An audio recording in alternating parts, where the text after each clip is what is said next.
मोक्ष मार्गस्य नेतारं नेतारं कर्म भूभृतां ज्ञातारं विश्व तत्त्वानां वंदे तद्गुणलब्धये।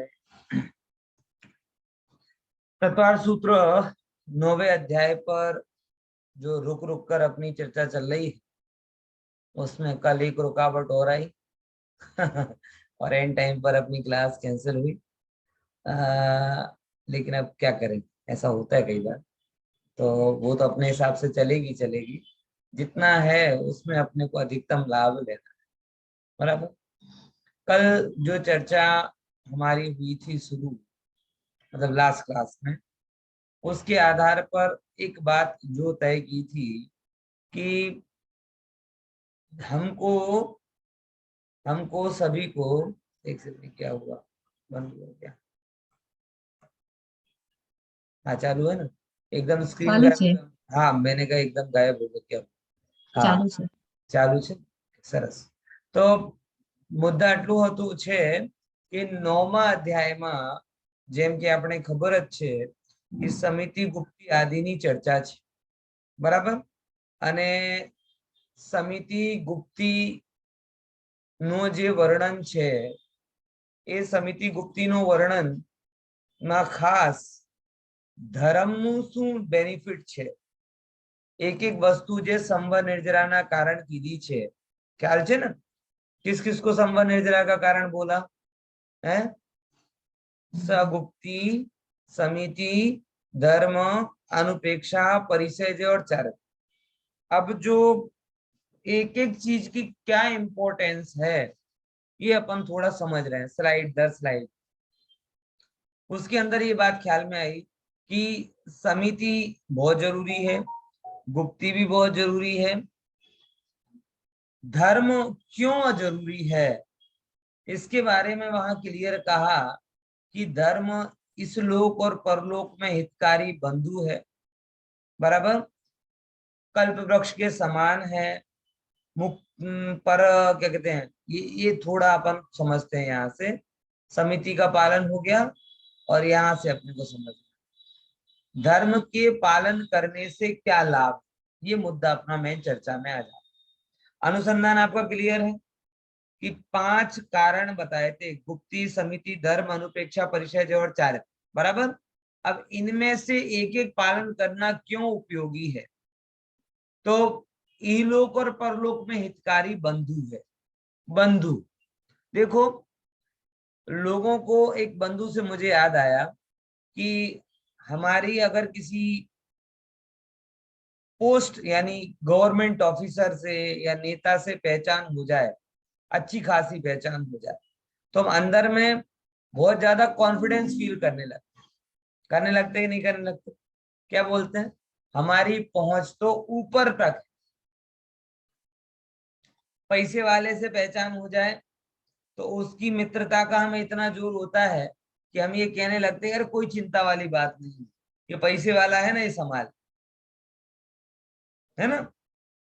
अब मुझे बताओ, धर्म या पुण्य के उदय के बिना क्या राजनेता भी आपकी सहायता कर सकते हैं? राजनेता के पुण्य का घड़ा जब भर जाता है तो वो खुद फंस जाते हैं, वो दूसरों को क्या बचाएंगे? अभी कल ही गुजरात में एक रंगीला कांड हुआ ना, भरत सिंह सोलंकी है विचार करके देखो, काम तो बहुत विपरीतता से बहुत पहले से चल रहे थे, लेकिन जब तक पुण्य का उदय था तब तक छिपे रहे, और जब पुण्य का उदय पूरा हो गया तो जग जाहिर हो गया। अब धर्म या पुण्य का जब क्षीण हो जाता है तो विचारणीय बात है कि वो नेता खुद फंस जाता है, वो पैसे वाले के पैसे खत्म हो जाते हैं, सब गड़बड़ी हो जाती है। और तो भी जीवों को धर्म से ज्यादा अपने इनका बल रहता है कि नहीं, इसके कारण बच जाएंगे, इसके कारण बच जाएंगे। डॉक्टर से पहचान हो गई तो आरोगी रहेंगे, अरे डॉक्टर खुद बीमार हो जाता। पैसे वाले से पहचान हो गई तो चिंता, पैसे वाला खुद बैंकरप्ट हो जाता है। विचार करके देखो, नेता खुद फंस जाता है? पंडितों का खुद मगज फिर जाता है इसमें क्या परमानेंट है बताओ? संसार में कोई चीज परमानेंट है क्या? हाँ। इसीलिए ये चीज को थोड़ा गंभीरता से आप विचारते हुए चलो कि धर्म होता है तो इस लोक में अनुकूल सामग्री की प्राप्ति होती है, आत्महितकारी संयोगों की प्राप्ति होती है, और परलोक में भव के अभाव करने वाली अवस्था और संयोग आदि की प्राप्ति आपको होती है। तो जगत में सबसे बढ़िया जो आपका बंधु है, मित्र है, जो आपकी हमेशा सुरक्षा करता है, तो धर्म है। धर्म होता है तो संसार में सब आपके बंधु बन जाते हैं, और जब धर्म या पुण्य का अंश क्षीण हो जाता है तो आपका प्रिय से प्रिय मित्र भी मुंह फेर लेता है। ये आपने संसार में अनुभव किया होगा कि नहीं किया होगा? आपको खुद पता नहीं चले कि इस व्यक्ति का मैंने क्यों बिगाड़ा है, क्या बिगाड़ा है, क्यों ये बात नहीं करता। अरे भले मानस, ये बात नहीं करता या सहयोग नहीं करता, इसका कारण वो नहीं, तेरे पुण्य का उत्कर्षण और अपकर्षण है। पॉइंट समझ में आया कि नहीं आया? ये चीज को थोड़ा विचारते हुए चलना चाहिए। इसीलिए बंधु जैसे रक्षा करता है, वो बंधु रक्षा करे या ना करे, धर्म रक्षा करता है। और जैन धर्म तो ये कहता है कि धर्म होने के कारण बंधु रक्षा करता है। अगर धर्म का उदय ना हो तो बंधु भी रक्षा न। अरे सगी माँ जन्म लेते ही बेटे को कूड़ेदान में फेंक के चली जाए, बता। ऐसे केस आते कि नहीं आते? जो माँ ऐसे कहते कवच की भांति होती, किसकी भांति हो गए? कवच की भांति होती बच्चे के साथ। और अगर पाप का उदय चल रहा हो तो जन्म लेते ही वो माँ क्या करे? उस बालक को कहाँ फेंक दे? कूड़ेदान में। और अगर धर्म का पुण्य का उदय रहता है तो कूड़ेदान में से उठा के कोई उसे राजकुमार बना दे। पॉइंट समझ में आ रहा कि नहीं आ रहा? इसीलिए भैया संसार में किसी का भरोसा मत रखना, अपने कर्म का भरोसा रखना। क्या बोला? सीधी सी बात है, किसी का भरोसा नहीं रखना। कोई तुम्हारे हिसाब से नहीं चलेगा। अनुकूल उदय होगा तो शत्रु भी मित्र बन जाएगा, और प्रतिकूल होगा तो मित्र भी मुंह फेर लेगा। मित्र क्या, माँ पिता जैसे अभिन्न संबंधी भी क्या कर लेते हैं? मुंह फेर लेते हैं। बात समझ में आई कि नहीं आई? इसलिए यहाँ पर बोला धर्म कैसा है? हितकारी बनो। लेकिन सच बताओ, ईमानदारी के साथ बताओ, बंधुओं के चक्कर में हम धर्म को छोड़ते, परिवार के चक्कर में धर्म को छोड़ते, शरीर के चक्कर में धर्म को छोड़ते, और धर्म कह रहा है कि तुम मुझे पकड़े रहे तो ये सब तुझे पकड़े रहेंगे, और तू मुझे छोड़ देगा तो ये सब भी तुझे छोड़ देंगे। अरे कि नहीं? अरे क्या कह रहा हूं बात को? ये लाइन समझ में आई? बोलो क्या बोला? होता है कि नहीं होता है ऐसा? हम संबंधियों के चक्कर में धर्म को छोड़ देते हैं, बराबर। पैसे के चक्कर में धर्म को छोड़ देते, परिवार के चक्कर में धर्म को छोड़ देते, शरीर के चक्कर में धर्म छोड़ देते। धर्म क्या कहता है? धर्म ये कहता है कि तू मुझे पकड़े रहेगा तो ये सब तुझे पकड़े रहेंगे, और तुम मुझे छोड़ देगा तो ये सब भी तुझे छोड़ देंगे, क्योंकि तुझे ऐसा लगता है कि मेरे कारण ये है, लेकिन ऐसा नहीं है। तेरे से ज्यादा टैलेंट वाले, तेरे से ज्यादा अपने जगत में संबंधियों के बिना, धन के बिना, रोग के साथ, अपमान के साथ जी रहे। तेरे पास उतना टैलेंट नहीं है तो भी तेरे साथ अपने खड़े हैं, तेरा शरीर साथ में है, तेरे को समाज का सपोर्ट मिल रहा है। ये सब किसका प्रताप है? धर्म का प्रताप। इसलिए धर्म के चक्कर में किसी को भी छोड़ दो तो चलेगा, मगर किसी और के चक्कर में धर्म को छोड़ोगे तो नहीं चलेगा। समझ में आया कि नहीं? क्योंकि जगत में प्रिय मित्र धर्म है। और वही आश्चर्य की बात है, मेरा ये अनुभव है कि मित्रों के चक्कर में हमने बहुत धर्म को छोड़ा, प्रिय मित्र कौन है? धर्म, क्योंकि धर्मानुसारी मित्र मिलना ये तो महान पुण्य का काम। आप भी अपनी सर्किल में तलाश लेना, लेंस लेके बिलोड़ी कांच से ढूंढने पड़ेंगे, बराबर। हम तो शास्त्री हैं, तो भी भाग्य से हमें ऐसे मिल पाते हैं जो धर्ममय, मतलब हमारे तो सर्किल में बहुत शास्त्रीय जाएंगे, फिर भी लेकिन हमें लगता है कि जो शास्त्रीय होने के बावजूद भी जीवन जिनका धर्म में है, ऐसे बहुत कम मिल पाते हैं। फिर भी मिल जाते हैं, इतना हमारा पुण्य का होता है। हम तो उन लोगों का विचार करते हैं कि उन्हें कौन मिलता होगा, है? आश्चर्य होता है। मतलब मैं कोई वो नहीं कह रहा, लेकिन फैक्ट बता रहा हूँ कि हम तो शास्त्री हैं, तो भी 10 में से देख दो तो मिल जाएंगे ना। लेकिन जिनको कोई इंजीनियर सर्किल हो, कोई नॉन जैन की सर्किल हो, उनको कौन मिलेगा? कौन बोलेगा कि भैया तुम सड़ी से सड़ी बात कर लो, 2 टके की बात, पत्ता खेलने के बारे में जो तुम डिस्कस करोगे ना, तो 50 लोग तुम्हारे साथ में आ जाएंगे, हाँ पत्ता खेल, पत्ते खेल, उसमें मजा है। ख्याल में आया? जितने ज्यादा नीचे गिरते जाओगे उतनी सर्किल बड़ी होती जाएगी,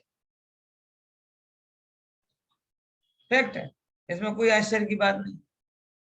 हाँ, हमारे गांव में मैंने देखा है कि बड़े बड़े पंडित लोगों को इकट्ठा नहीं कर पाते, और तंबाकू वाला बीड़ी वाला अपने पास में 10 लोगों को चलता है।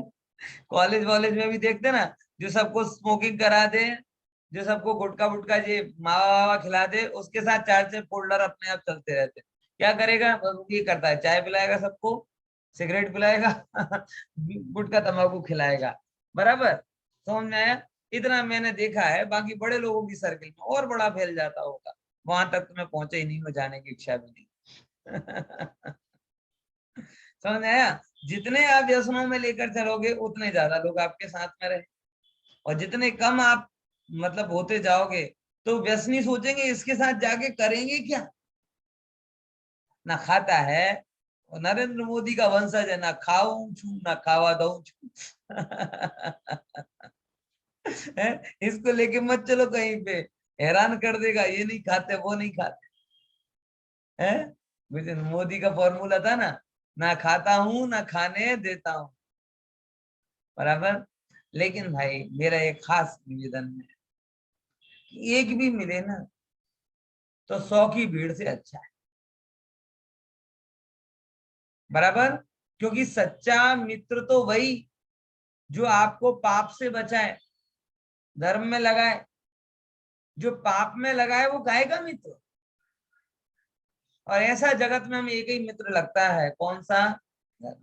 इसीलिए मैं आपसे कहता हूँ, एक बाजू आपके मित्रों का जोर रहेगा, एक तरफ धर्म का जोर रहेगा। अगर आप कच्चे होगे तो धर्म को छोड़कर मित्रों की तरफ खिंच जाओगे, और पक्के होगे तो मित्रों से खिंचकर धर्म की तरफ आ जाओगे, और पक्के होगे तो मित्रों को भी खींचकर धर्म में ले। ये आपके ऊपर है। क्या बोला? 3 चीजें। कच्चे होगे तो वहां चले जाओगे, थोड़े पक्के होगे तो वहां नहीं जाओगे, तो अपनी जगह पे रह जाओगे, एकदम पक्के हो गए तो जो उस तरफ हैं वो भी उनमें से कुछ भाव्य और पात्र जीव आपके साथ खिंचकर आ जाएंगे, तो सबसे बढ़िया। तीर्थंकर तुल्य काम कर दिया। तीर्थंकर भी करते क्या है? तीर्थंकर भी करते क्या? यही तो करते ना, धर्म के मार्ग पे सबको लगाते। मोक्ष तो ना वो लेकर जाते ना तुम लेकर जाते। तो अगर आपने किसी को धर्म के मार्ग पर लगाया तो आपने कौन सा काम किया? बोलो, गर्व से बोलो। जैसा काम तीर्थंकर करते हैं, जैसा काम गणधर भगवान करते हैं, जैसा काम आचार्य भगवान करते हैं, वैसा काम किया। इसीलिए संकोच नहीं रखना, संकोच नहीं रखना, बराबर। और अगर पांडित्य इसमें उपयोगी हो तो हमें कोई बुराई नहीं। ऐसा नहीं कि हम पांडित्य के विरोधी हैं। गुजरात में एक चलन है, पंडितों की सुनना अच्छा लगता है, लेकिन अपने बेटे को पंडित बनाना अच्छा नहीं लगता।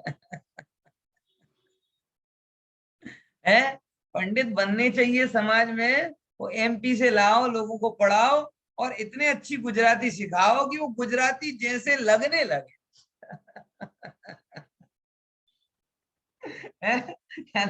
દિનેશભાઈ બરાબર છે ને?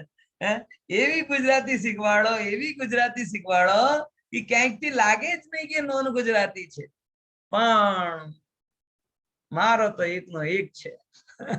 એને કેવી રીતે બનાવો? ખ્યાલમાં આવે છે કે ભાઈ? मतलब किस तरीके का इंफीरियर कॉम्प्लेक्स बहुत कम लोग मैंने देखा. इतने मुझे 12-14 साल का एक्सपीरियंस हो गया, 15-16 साल का एक्सपीरियंस है. पंडित के नाम पे ऐसे, अरे नहीं पंडित नहीं बनना, पंडित नहीं. अच्छा, कलेक्टर बनने के लिए तैयार हो, इंजीनियर बनने के लिए तैयार हो, डॉक्टर बनने के लिए तैयार हो, बराबर. वहां मान नहीं दिख रहा, वहां धन नहीं दिख रहा. यहाँ पंडित की बात आवे, जिनवाणी की बात आवे तो अरे वो नहीं बनना, वो नहीं, मतलब वो तुम्हें अछूत लगे और ये काम के लगे. ऐसी उल्टी बुद्धि तो किसी ने नहीं बोली है. हाँ, समझ में आया कि नहीं है? तो ये थोड़ा एक मूल से सुधार की जरूरत है, इसे करना, बराबर, और अच्छे से समझना इस बात को. तो धर्म ही हितकारी है, धर्म ही बंधु है, बराबर. और क्या है, देखो धर्म के बारे में बहुत अच्छी अच्छी बातें कही. इक्षित वो, ये भी अपन ने थोड़ी चर्चा कर ली थी, लेकिन ये थोड़ा खुलासा किया. इक्षित चिंतामणि रत्न धर्म है, कल्प वृक्ष के समान. अब कोई कल्प वृक्ष मतलब क्या कहलाता है साहब? कल्प वृक्ष क्या होता है? जो इच्छा हो ऐसा वो मिल जाए, कल्पना करो और आपको मिल जाए, बराबर.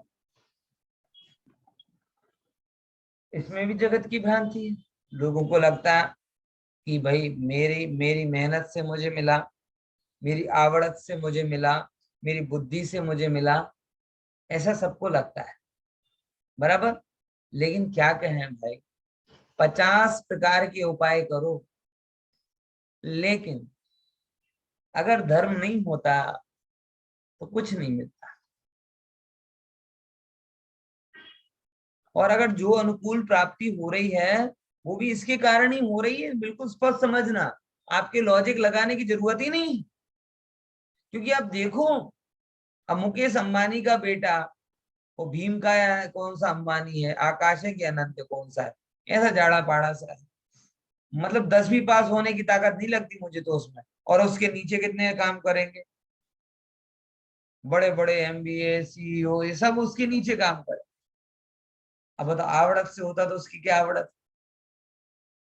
इसलिए थोड़ा सा, मतलब मैं लास्ट क्लास में बात कही थी कि हालांकि लौकिक उपलब्धियों के लिए ये बात कही जा रही है, ठीक नहीं है, लेकिन जिनको ये नजरों में लौकिक उपलब्धियों की ही कीमत है, उनको ये कहने में कोई दोष भी नहीं है, बराबर.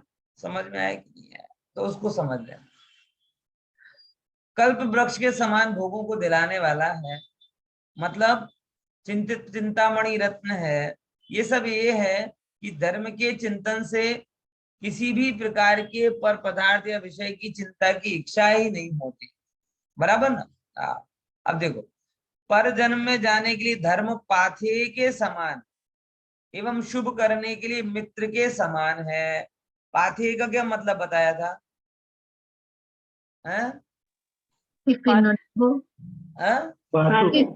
वेरी गुड, बहुत अच्छे. मैं चेक कर रहा था थोड़ा सा. पर जन्म में जाने के लिए पाथे के समान है. ध्यान रखना, धर्म कैसा है, यही जो टिफिन आज आप बांधोगे वो कल खाओगे. क्योंकि जब ये ग्रंथ लिखे गए थे तब आचार्यों को भरोसा था कि कोई भी जैन होगा वो सड़क का आइटम नहीं खाएगा. वो घर में जाएगा तो डब्बा लेकर ही जाएगा. और आज भी मुझे बड़ा गर्व होता है. अभी मैं ट्रेन में गया, ट्रेन में बैठते ही जैसे टिफिन खोला, बाजू वाला बोलने लगा, शाम का टाइम था, जल्दी जल्दी गए, और बैठते ही 6:30 की ट्रेन हो, 6:45 की ट्रेन होती है, 6:30 में बैठे, और बैठते ही सबसे पहला काम कौन सा किया? डब्बा खोला. सब आश्चर्य, अभी तो बैठे, सांस नहीं ली और डब्बा खोल के खाने लगे. अजीब भुक्कड़ लोग हैं. उनमें से एक समझदार व्यक्ति था, बोले भाई साहब जैन हो? अरे हाँ भाई साहब, इसीलिए. है बोलो, हम देख रहे. बोले जो हाथ धोने और मुंह धोने से ज्यादा दिन सूर्यास्त की चिंता करे वो जैन। समझ आया कि हाथ धोना मुंह धोना बाद में कर लेंगे, पहले क्या कर लो, भोजन कर लो। पहचान, पाथे के समान। यानी ये जो डब्बा है ना, ये डब्बा अगले भाव में खुलेगा। अब जो भरना हो तो भर लेना।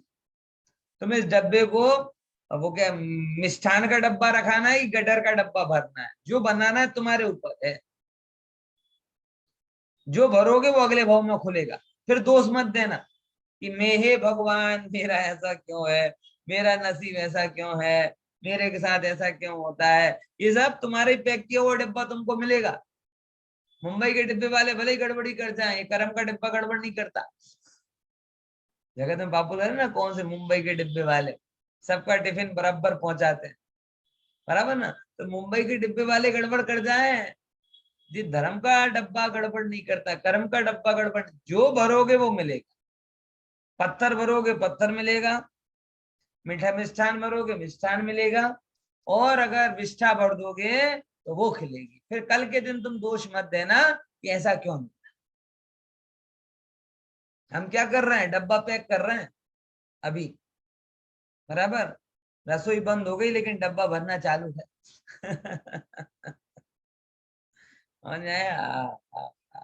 विचार, बहुत अद्भुत बात है।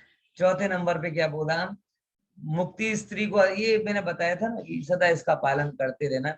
मोक्ष को स्त्रीवाची कहा क्योंकि जिससे आपको आकर्षण हो। ये भी अपनी चर्चा हो गई थी। बारह भावना के चिंतन से क्या लाभ है, परिश्रमों को जीतने से क्या लाभ है, ये उसकी चर्चा इतनी बाकी थी। इसमें क्या किया था अपन ने, जो मुनिराज परिश्रम को जीतने, ये सब हो गए थे क्या, चारित्र धारण करने के भी लाभ हो થઈ ગયું તું એ हाँ आ બધું થઈ ગયું હતું ना। ओके, तीसरे नंबर का सूत्र अब अपने को चर्चा में लेना। ओके, तपसा निर्जराचा, बोलो,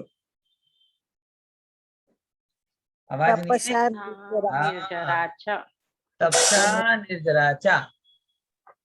तपसा निर्जराचा। अब क्या कहते हैं देखो, तप थी निर्जरा થાય છે, તપસા એટલે તપ થી શું થાય છે, निर्जरा થાય છે, બરાબર।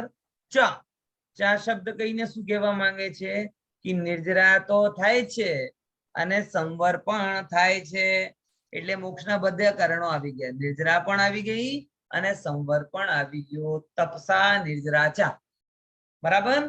जो संवर निर्जरा, आवे प्रश्न आवे, बोले ये तो सब बात है, यही तो हमारे श्वेतांबर आदि सब में कहा जाता है कि तप करो कर्म खपेंगे, और आप तब तो खूब खंडन करते हो। लेकिन सूत्रकार उमा स्वामी आचार्य तो यही बोल रहे, तप करने से निर्जरा होती, मतलब पंडित जी आप झूठा पढ़ाते हो, खोटू खोटू बोलो जो। भाई तप से निर्जरा होती है, ये बात 100% सत्य है, लेकिन भूखा रहने का नाम तप है, ये बात पूरी तरह से सत्य नहीं। पॉइंट समझ में आया, क्या बोला, फिर से समझ। तप करने से निर्जरा होती है, ये बात 100% सत्य है, लेकिन भूखे रहने का नाम तप है, ये बात पूरी तरह से सत्य नहीं। व्यवहार से कहा जाता है बात अलग, सही तप से सही निर्जरा होती है। तप अगर सही स्वरूप समझे नहीं तो निर्जरा का कारण होता नहीं। बात समझ में आई कि नहीं क्या है। और एक और बात, एक अच्छी बात आपको बताऊं, मतलब अपने यहाँ पे ऐसा बोला है ऐसा नहीं, ये तो सहज में एक आपको प्रकरण बता रहा हूँ। मेरे ऑफिस में एक मुसलमान भाई आता है, और वो भी अच्छा, मतलब ठीक है, अपनी बातें करता है धर्म की, कभी कभी सुनता भी है, ज्यादातर तो सुनाने मेरा सुनता है, लेकिन कभी कभी सुनता है। तो उसने एक बात ये भी कही थी बहुत अच्छी, क्या, कि अकेले शरीर का उपवास नहीं होता, रोजा नहीं होता, नजर का भी रोजा होता है, मगज का भी रोजा होता है, जुबान का भी रोजा होता है। पता है क्या, ख्याल में आई कि नहीं आया? उनके यहाँ पे भी ये बात बोली है कि अकेले भूखे रह जाओगे तो इससे मतलब नहीं कि रोजा हो जाए, नजर का भी रोजा होता है। आपके अंदर में नजरों में पवित्रता है कि नहीं है, विकार भरे हैं तो रोजा नहीं कहलाएगा। जुबान कैसी है, विचार मगज का कैसा है, मतलब ये कंप्लीट है। कहने का तात्पर्य ये है कि सब दर्शनों में, सब धर्मों में उपवास आदि तपों की बात है, लेकिन सब धर्मों और दर्शनों में ये भी कहा गया है कि केवल अन्न के त्याग का नाम उपवास नहीं। लेकिन दुर्भाग्य से सभी दर्शनों के लोग बस अन्न के त्याग को उपवास मान के बैठ जाते हैं। ये भ्रांति केवल जैनों में ही हो रही है सर। वो हिंदुओं में भी अगर जो एकादशी का उपवास करते हैं, दिन भर बस और कुछ नहीं करते, भूखे रह रहते, करवा चौथ कर लिया साहब, दिन भर कुछ नहीं करेंगे, भूखे रहे हैं, मेरी उम्र तुझे लग जाए, है ये कोई होता है क्या? है समझ में आया कि नहीं? ऐसा तो कोई डेटा ट्रांसफर किसी एप्लीकेशन में होता ही नहीं कि आयु कर्म का ट्रांसफर कर दे, मैं भूखा रहा हूं और तेरी उम्र बढ़ जाए। है विचार करके देखो, ऐसा होता तो लोग नौकरी पे नहीं रख लेते दो चार लोगों को कि भाई तुम मेरे हिस्से से उपवास करते जाओ और तुम्हारे को जो पुण्य हो वो मेरे में ट्रांसफर करते जाओ, तो 100 साल, 125 साल, 150 साल मैं जीता जाऊं। बराबर ख्याल में है कि नहीं? तो ये पद्धति थी। दुर्भाग्य से ऐसा हो गया कि सब धर्मों में उपवास की समझ, तप की समझ शरीर की क्रिया पे खत्म हो गई। कहीं पर भी ऐसा लिखा नहीं है, लेकिन सब जगह ऐसा मान के बैठे। बराबर। तो जैन धर्म तो जैसे हम जानते ही हैं सबसे अलग है, सबसे महान है, जहां तक दूसरे पहुंच भी नहीं पाते उससे ज्यादा गहरी बात, उससे बड़ी बात जैन धर्म में होती है। बराबर। तो अगर जैन धर्म के अनुसार से अगर अपन तप को समझेंगे, तो जब दूसरे धर्म वाले अकेले भूखे रहने को तप मानने को तैयार नहीं है, तो जैन धर्म तो उसमें आ ही नहीं सकता। तो जैन धर्म में तप को थोड़ा अलग तरीके से समझाया गया है, उसको थोड़ा अपन समझते। देखो, तपसह निर्जराचा क्या कहलाता है तप? देखो, तपोनिधियों ने ऐसी शारीरिक मानसिक क्रिया को तप कहा है जो अंतरंग व बहिरंग मल के संताप से संतप्त आत्मा की शुद्धि में कारण होती। तपोनिधियों ने, कौन से? कि जो परम तपस्वी है। बराबर, परम तपस्वी हैं, ऐसे परम तपस्वी जीवों ने किसको तप कहा? कि जो अंतरंग और बहिरंग मल के संताप से संतप्त आत्मा की शुद्धि का कारण। बहिरंग मल, बराबर, और अंतरंग मल, बहिरंग कषाय, अंतरंग विकार आदि, उनके संताप से जो आत्मा निरंतर दुखी हो रही कि नहीं हो रही है? कितनी दुखी हो रही है आत्मा। तो वो सब, जैसे जगत में अग्नि में जाने से हर चीज शुद्ध हो जाती है, हो जाती कि नहीं हो जाती?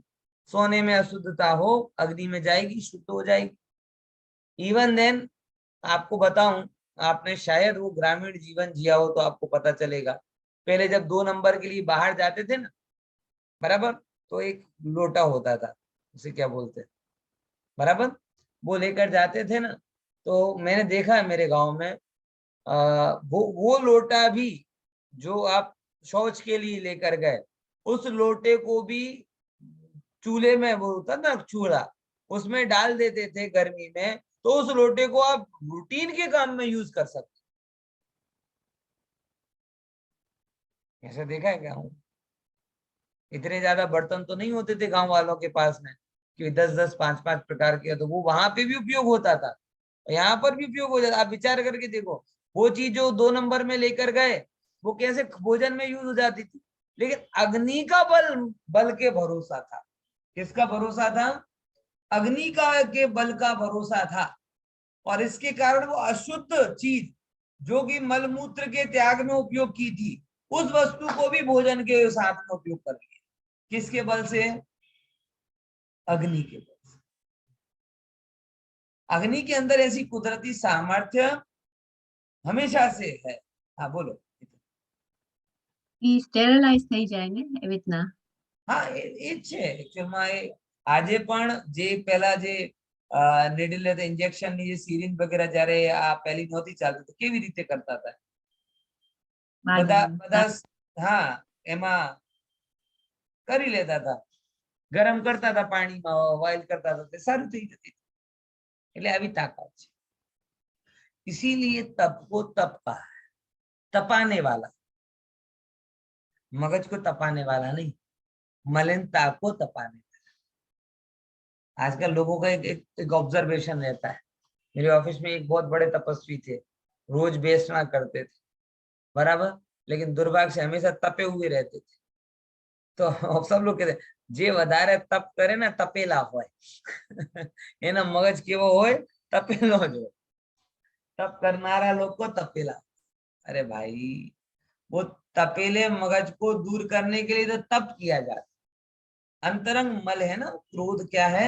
अंतरंग मल है तो वो अगर आपका तप आपके अंतरंग मल को दूर करने का कारण बन रहा है तो तप है और अंतरंग मल को दूर करने का कारण नहीं बन रहा तो तप नहीं कीचड़ है जैसे अग्नि कीचड़ को दूर कर देती बराबर अब वो कोई कहेगी नहीं नहीं अग्नि तो है लेकिन कीचड़ दूर करने वाली नहीं कीचड़ करने वाली है तो कीचड़ करने वाली तो अग्नि होती नहीं है कादव करवा वाली तो अग्नि होती नहीं बराबर कादव ने नाश करनारी अग्नि हो विकार ने नाश करनारी अग्नि हो एम आ तप એ અંતરંગ વિકારને નાશ કરનારો છે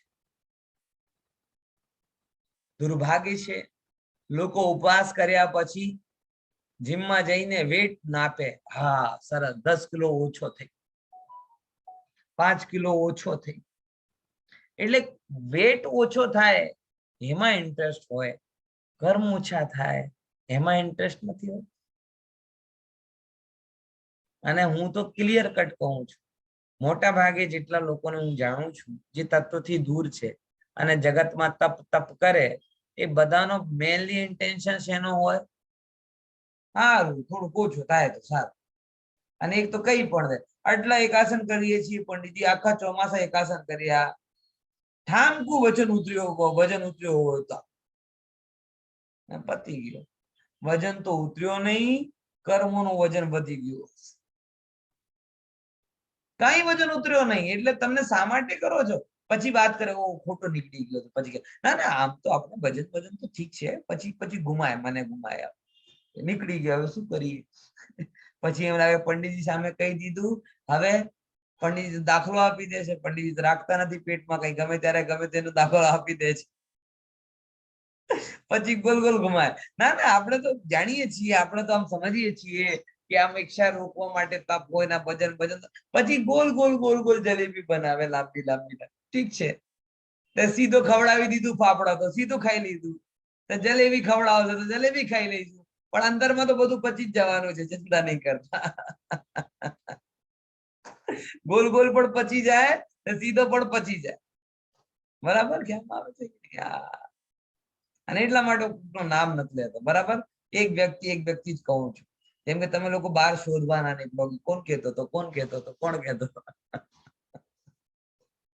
મને વ્યક્તિમાં રસ જ નથી બરાબર ચોકટા જોઈને થોડી હું તો જે અંદરના જ્યારે કોઈ પણ વાત મને કોઈકના અંદરમાં પડેલા વિકારને બતાવે છે કાં તો મારી વાત મને તો એને ઉપર ટાર્ગેટ કરવું છે વ્યક્તિ સામે શું છે એ તો કઈ નથી પોઈન્ટ સમજ્યા કે નહીં સમજ્યા બરાબર તો અત્યાર સુધીમાં જેટલા લોકોના દાખલા આપ્યા હોય એ મને માફ કરે અને આગળ જેટલા લોકો છે તૈયાર રહે એના માટે પણ માફ પણ સુધારવાનો તો હું છું જ નહીં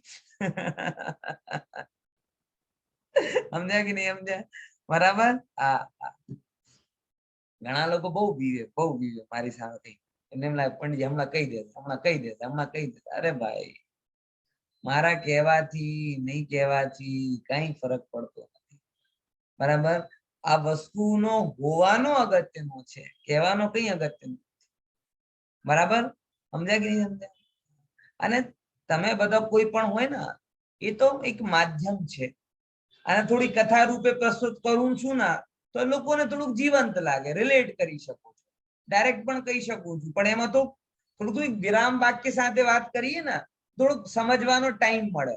સીધે સીધે કહી દઉં ના તો પછી ટાઈમ પણ ના મળે, વાત ઉપર આવી ગઈ. એટલા માટે અમુક ટાઈમ આવો એને લાવું છું વચ્ચે કે તમે મેન વાત સમજવા માટે તૈયાર હો, બાકી લાવવાનો કોઈ ઇન્ટરેસ્ટ નથી. બરાબર.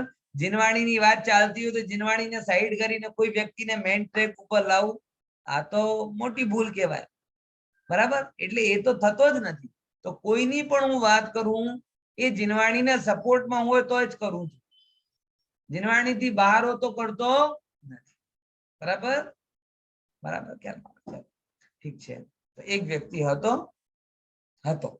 કોણ હતો એ જાણવાનો વિષય નથી.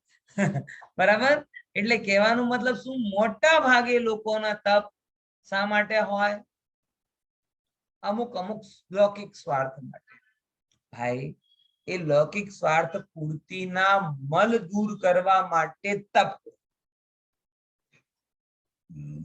શું કીધું હે કે લૌકિક સ્વાદના જે છે ને એને મલ દૂર કરવા માટે તપ હોય, બીજા કોઈ વસ્તુ માટે તપ હોતો નથી. ખ્યાલમાં આવે છે કે નહીં? જો ચલો, તો એ વસ્તુ અહીંયા લીધી. પછી આગળ શું કહે છે? तो मानसिक क्रिया को तप का जो अंतरंग व बहिरंग मल के संताप से संतप्त आत्मा की शुद्धि में कारण. बराबर. પછી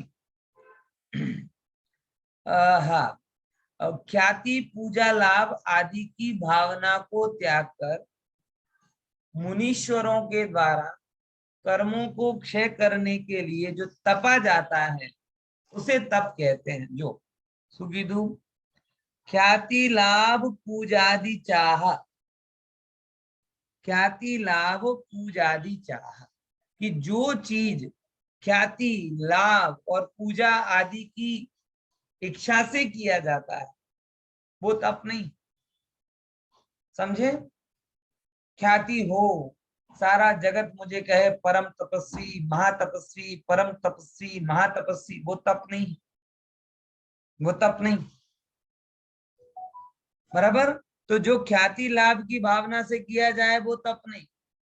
लाभ के लिए किया जाए, ख्याति मतलब प्रसिद्धि और लाभ मतलब समझ गए, ये तो गजब हो गया. सारा जगत उपवासों को किसी के साथ में जोड़ दिया. मतलब हमारे यहाँ पर एक उपवास होता है, पार्श्वनाथ भगवान का कल्याणक है ना, श्रावण शुक्ल सप्तमी मोक्ष सप्तमी. हमारे यहाँ पे बहनें वो उस दिन का उपवास करती, 7 उपवास करती. और किसके लिए करती? अच्छा, उसमें भी नियम गो है ना, अनमैरिड कन्या ही बच्ची ही करती. क्यों साहब? बचपन से उनको पढ़ा दिया जाता है कि मुकुट सप्तमी के उपवास करो तो पति जी बहुत अच्छे मिलते हैं आप. मतलब अच्छे घर में शादी होती. मैंने धन्य है, थोड़ा बहुत लॉजिक तो लगाते होते. शांतिनाथ भगवान के जन्म कल्याणक पे करते तो चक्रवर्ती जैसा पति मिलता, और पारसनाथ के जैसा पति अगर तुम्हें मिल गया तो क्या होगा तुम्हारा? सोचो, विचार करके देखो. लेकिन कोई तुकता नहीं है, चला दिया उन्हें कि अगर गौरी व्रत से मिल सकता है तो पार्श्वनाथ भगवान की पूजन से क्यों नहीं मिल सकता? 16 सोमवार से मिल सकता है तो पार्श्वनाथ भगवान के 7 व्रतों से क्यों नहीं मिल सकता? उसमें भी वही जड़ता, एक भी बार का छूटना नहीं चाहिए. बराबर. ऐसी सब बातें जाती. मतलब कहीं की बात कहीं पे. भाई लौकिक इच्छा के लिए जो उपवास हो वो उपवास होते ही नहीं. सारे जगह उपवास कांक्षा भाव से होने लगे, जबकि आचार्य भगवान कहते हैं कि कांक्षा का अभाव हो इसके लिए उपवास. क्या बोला? कांक्षा भाव से नहीं, कांक्षा का अभाव हो इसके लिए उपवास करो. समझ में आया? लेकिन तो भी वो कांक्षा खाए जा रही है. तप के सत्व को इच्छाओं ने खा लिया. इच्छा को जलाने के लिए तप था, लेकिन सारे तपस्वियों की तप के फल को कौन खा गई? इच्छा खा गई, इच्छा। ऐसा होता है कई बार, नहीं हो तो पेट में ऐसी कृमि हो जाती है, ऐसी कृमि कि वो अगर आप उन्हें विटामिन की गोली दो ना, विटामिन की गोली, अब जो डॉक्टर हो ना समझ नहीं पाए, बराबर पेट में क्या हो गई? कृमि। उसे लग रहा है बच्चा कमजोर हो गया है, चलो इसको विटामिन की गोली दे दो। अब बच्चे को विटामिन की गोली दी, पौष्टिक चीजें दी, अब वो पूरी पौष्टिक चीजें किसके पेट में जा रही? कृमि के पेट में जा रही। अभी डॉक्टर कह रहा है कि और पोषण की कमी है, और दो। अब यहाँ खिलाया जा रहा है पौष्टिक चीजें, और बढ़ क्या रहा है, जिसको हटाने के लिए वो दवा दी जा रही, वो वो कृमि है ना, वो खा खा के मोटी हो रही। ऐसा केस सुना आपने? नहीं तो सुन लो, उसमें कोई बड़ी बात नहीं, आश्चर्य की बात थोड़ी। जिस कृमि को हटाने के लिए दवा दी जा रही है, वो दवा खा खा कर क्या हो रही? कृमि और मोटी हो रही। तुम्हें लग रहा है मारो આમ કેવો સુખાઈ ગયો છે ને હજી ખવડાવો, અને હજી ખવડાવશો તો પેલાના પેટમાં જશે, પણ એના પેટથી વાયા વાયા ક્યાં પહોંચી જાય? કૃમિના પેટમાં। તો બધું પોષણ કોણ લઈ લે? એ લઈ। બરાબર, આવું થાય। તો સૌથી પહેલા શું કરવું પડે?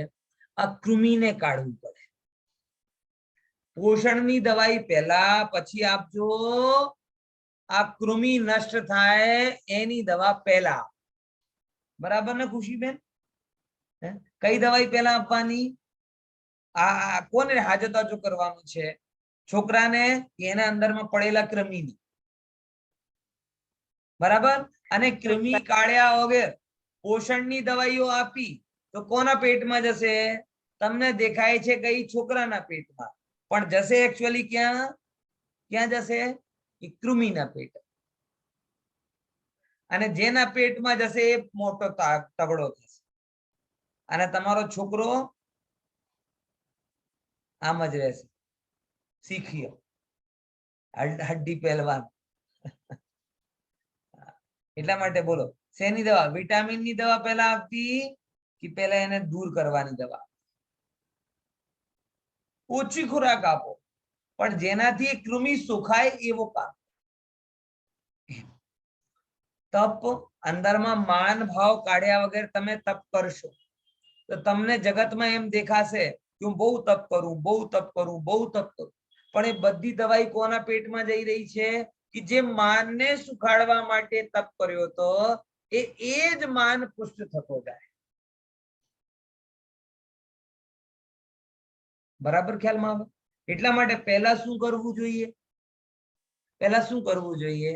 કે એ માનના ભાવને કાઢો। હું એમ નથી કહેતો કે તમે 8 દિવસનો ઉપવાસ કરો, 1 દિવસનો ઉપવાસ પણ, એકાસન પણ કરો, પણ શા માટે કરો? માન વધે નહીં, ઘટે। લાભની ઈચ્છા ઘટે નહીં, વધે નહીં, ઘટે, એમ એ માટે કરો, વધારવા માટે નહીં, ઘટાડવા માટે કરો। જો લાભની ઈચ્છા, પૂજાની વાત, બરાબર, પૂજા, હા તમને ખબર હોય કદાચ ના હોય કે 8-8, 10-10 દિવસનો ઉપવાસ જે કરે ને, રાજસ્થાનમાં જયપુરમાં આવું છે। મારા એક વાર જયપુરમાં એક મિત્રે 10 દિવસનો ઉપવાસ કર્યા, મહિના સુધી એના નિમંત્રણો ચાલ્યા। મોટા મોટા શેઠો આવે, કારમાં બેસાડે અને ચલો મારા ઘરે જમવા જવું છે, અને પછી પગ ધુએ, એને ગિફ્ટ આપે, એને બધું કરીને એને વિદા કરે। કેમ? માણસે શું કર્યા છે? 10 દિવસ। તો લોકો શું વિચાર કરે? આ 10 દિવસ ભૂખો જ રહેવું છે ને, ગમે તેવી રીતે રહી લઈશ, પછી તો જલસા જ। જે લોકો સામે નહોતા જોવાના એ લોકો પગે લાગે તો કેવું ફીલ થાય? ઉપવાસ વગર જે લોકો, જે ઓફિસમાં તમે ઉભા રહો તો બહાર કાઢી મૂકે, એવા શેઠો, એવા મોટા મોટા ઓફિસરો એ બોલાવે, પગે લાગે, જમાડે, सम्मान पूर्वक विदा करे। भाई 10 દિવસ ભૂખ્યા રહી લઈશું, કઈ વાંધો નહીં, 10 દિવસની તો વાત છે ને, સમજી લઈશું કે વેન્ટિલેટર ઉપર હતા, આઈસીયુ માં હતા, પછી તો જલસા જ છે ને। એ આ ભાવ તપનો બાધક ભાવ છે. મોટા મોટા તપસ્વીઓ એનાથી બચી શક્યા નહીં. જે ખ્યાતિ લાભ, બોલો પૂરો કરો છે છેડાલામાં આવ્યો ને. જે ખ્યાતિ લાભ પૂજા દીચા ધરી કરત વિવિધ વિધિ દેહદાહ આત્મ અનાત્મ કે જ્ઞાનહીન જે જે કરની તન કરન છીન તે સબ મિથ્યાચારિત્ર ત્યાગ. શું કીધું? ખ્યાતિ લાભ ના હેતુથી કઈ પણ કરે એ સૌ મિથ્યાચારિત્ર છે. તે સૌ મિથ્યાચારિત્ર. ઉપવાસ કરે પણ મિથ્યાચારિત્ર, મૂળ ગુણ પાલન કરે પણ મિથ્યાચારિત્ર.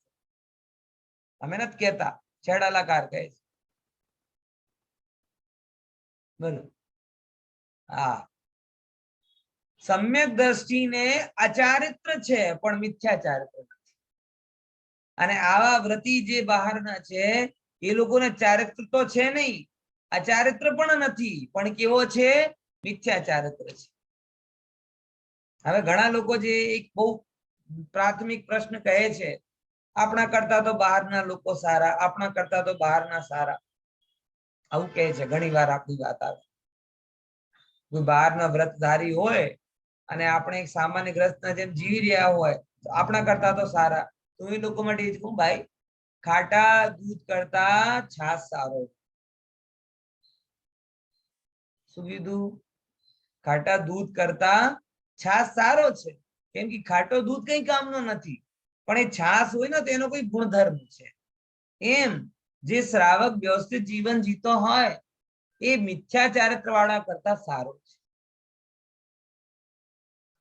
એટલે આપણા કરતા સારો, આપણા 4 ભોજનની પદાર્થો છોડી દીધા તો સારા થઈ ગયા એવું નથી. કપડા બદલી દીધા તો સારા થઈ ગયા એવું નથી. બારમાં 2-4 વ્રત પાલન કરી લીધા તો સારા થઈ ગયા એમ નથી ભાઈ. આ હા, બોલો ખુશી. સર પણ અત્યારે આપણે એમ વિચારીએ કે સમજો બે મિથ્યા દ્રષ્ટિ જ છે, એક ગ્રહસ્થમાં છે ને એક દીક્ષા લઈને એવું જીવન જીવે છે, જેમ કે શ્વેતાંબર દીક્ષા હોય કે ગમે તે, તો એમનું સમજાય છે સર? હા, બહુ સરસ સમજાય છે. તમારો આગળનો પ્રશ્ન પણ મને ખબર પડી, તો પૂરો કરો, બધાને ખબર પડે એટલા. તો સર ઈ ગમે તેમ બેટર તો છે જ ને, જેટલું જે ગ્રહસ્થ પાપ કરે છે, મિથ્યા દ્રષ્ટિ, મિથ્યા અભિપ્રાય સાથે, એના કરતા તો ઈ ભલે બહારના શરીર. સાંભળો, બેટર ક્યારે કહેવાય? જ્યારે એને પોતાની ભૂમિકાનો ભાન હોય અને એમ ખબર હોય એને કે ભાઈ અત્યારે મારી આ દશા છે, હું બહારનો પાલન કરું છું પણ ભીતરમાં નથી, એટલે હું પ્રયાસ કરું છું. અને પહેલા જે ભાઈ છે સામેવાળો, જે ગ્રસ્ત જીવન જીવે છે, બરાબર, એ પણ મારી જેમ જ છે. અંતર એટલો છે, એનો વેશ અલગ છે અને મારો વેશ અલગ છે. હું પ્રયાસ થોડુંક વધારે કરું છું, એ પ્રયાસ થોડુંક ઓછો કરે છે. જ્યારે સમાન લેવલ ઉપર ભાન હોય ત્યારે બેટર કહેવાય. પણ બહારનું આચરણ કરીને પોતાને મહાન માને તો બેટર નહીં કહેવાય, વોસ કહેવાય. પોઈન્ટ ખબર પડી? તો આમ સમજો, એકનો જેમ કહેવાય કે ભાઈ આઈક્યુ લેવલ ઓછો છે, બરાબર, એકનો આઈક્યુ લેવલ વધારે છે, ઠીક છે, પણ ઓછો આઈક્યુ લેવલ થોડો અટકે છે અવાજ ને. હા, મને દેખાયો થોડું, પણ હવે નહીં અટકશે, ચિંતા નહીં. હવે તમે ચાલતા હાલતા દેખાવ છો ને, માટે નહીં અટકશે. ત્યારે તમે અટકી જાઓ ને ત્યારે હું સમજી જાઉં હું અટકી ગયો છું. ચલો ફરીથી તમને કહું, બેટર ક્યારે કહેવાય?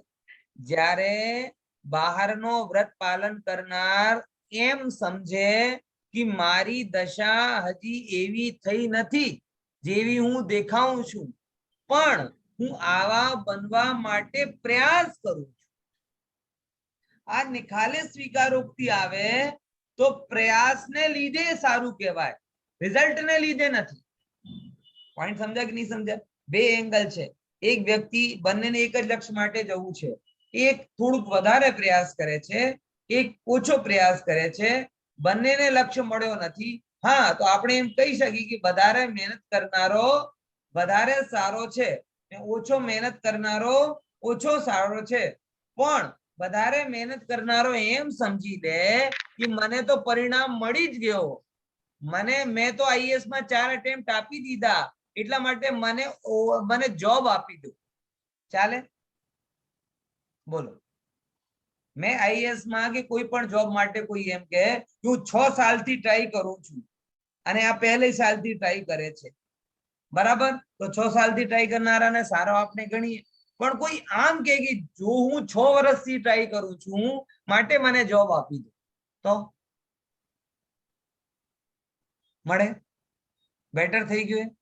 હા, એનો પ્રયાસ બેટર. હવે બીજા નંબરની વાત કે 6 વર્ષ પણ કરે પણ જે વાંચવા જેવું ના વાંચે, ના વાંચવા જેવું વાંચે, કરવા જેવું ના કરે, ના કરવા જેવું કરે, ફોકસ થવાની જગ્યા શું કહેવાય કે ડાયવર્ટ વધારે રહે,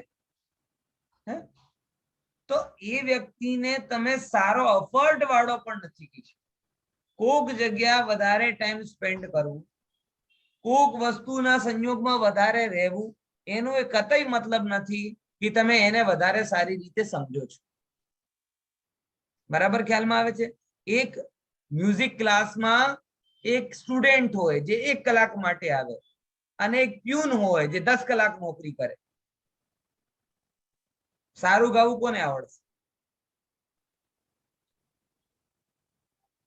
બોલો. એક ગ્રાઉન્ડ મેન છે જે આખો દિવસ ગ્રાઉન્ડમાં રહે અને એક કોચિંગમાં જવાળો સ્ટુડન્ટ છે એ શું કરે? 1 કલાક માટે આવે, કોને સારું? એટલે ટાઈમ સ્પેન્ડ કરવું, એને સંયોગમાં રહેવું, શું એ જ શીખવાનો ફોર્મ્યુલા છે? ના ભાઈ ના. જે રીતે કરવું એ રીતે કરવા. એ જે ભલે કલાક માટે આવે પણ એ બધા સુર અને આલાપનું બરાબર ધ્યાન રાખે, માટે એ 1 કલાકમાં પણ વર્ષના અંદર સારો ગીતકાર કે સંગીતકાર કે ગાયક કે વાદન બજાવનારો બની જશે. પણ એ પ્યુનને એમાં કઈ રસ નથી, એ તો બસ એક જ વાત કહે, કઈ હું તો ત્યાં 10 વર્ષથી કામ કરું છું, હું તો ત્યાં 10 વર્ષ, તું 10 વર્ષ પછી પણ પ્યુન જ રહેવાનું છે, કેમ કે જે રીતે શીખવાનું છે એ રીતે શીખ્યો નથી. ખબર પડી ખુશીબેન? એમ કહેવા માંગુ છું કે તમારી આત્મકલા વિકસિત કેવી રીતે થશે? તમે જરૂરી નથી કે તમે તમારા ગુરુના સંયોગમાં છો, તમે સંગીતના વાતાવરણમાં છો, તમે નૃત્યના વાતાવરણમાં છો તો બધું આવડી જાય, નિયમ નથી. એના માટે એફર્ટ શું કરવું જોઈએ એ તમારી ઉપર. એમ સાધનાના માર્ગમાં એફર્ટ કોને કહેવાય? બોલે સાધનાના માર્ગમાં એફર્ટ એને કહેવાય જે આત્માને મહાન માને, આત્માને છોડીને જે જડ પદાર્થોને મહાન માને એ સરગમ લગાડતો જ નથી, એ તો પરગમ લગાડે છે. અને પરગમ લગાડનારો કેમ મોક્ષમાં સરગમ શીખશે? સુર સાધે. શું સાધે? સુર સાધે. એમ સાધક કોણ?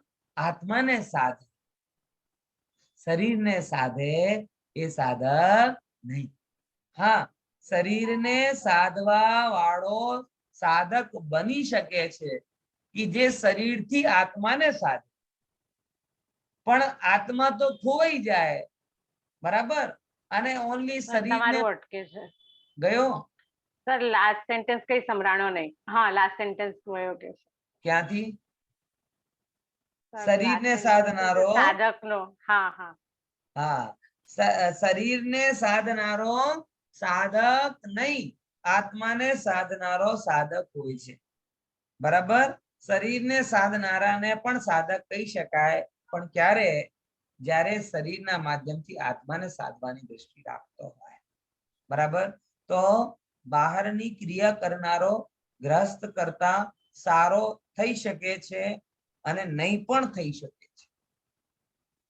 આત્મલક્ષી વિચાર કરે તો સારું કહેવાય, કેમ કે એના એફર્ટ વધારે નજીક છે, બરાબર? પણ આ શ્રેષ્ઠતા રિઝલ્ટ ઓરિએન્ટેડ નથી, એફર્ટ ઓરિએન્ટેડ છે. પણ સાથે સાથે એ વસ્તુ પણ સામેલ છે કે એફર્ટ કોને કહેવાય, બરાબર?